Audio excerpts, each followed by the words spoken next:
Welcome. If you've ever scheduled emails in Gmail and wondered how to make sure all your scheduled messages are synced and accessible on your device, you're in the right place.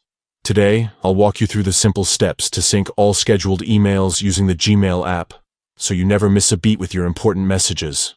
Let's get started. First, open the Gmail app on your device. Once you're in, look toward the top left corner and tap on the menu icon. The three horizontal lines, also known as the hamburger menu. This will open up a list of options and settings. Now, scroll down until you see the settings option and tap on it. Here, you'll find all the accounts currently added to your Gmail app. Select the email account you want to manage. If you have multiple accounts, make sure you pick the one where you've scheduled your emails.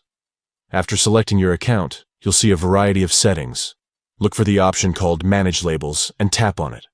This section lets you control how different labels, like inbox, sent, or scheduled, are synced to your device. Next, scroll through the list and tap on Scheduled. This is where all your scheduled emails are stored.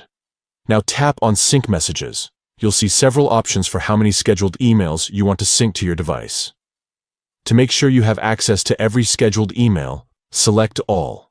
This will sync all your scheduled emails, making them available on your device whenever you need them. This is especially useful if you want to review, edit, or cancel scheduled emails while you're on the go. That's it. You've now set up your Gmail app to sync all scheduled emails. With these steps, you can be confident that every scheduled message is right at your fingertips, ready whenever you need it. Thanks for watching. If you found this guide helpful, be sure to check out more tips for making the most out of your Gmail app.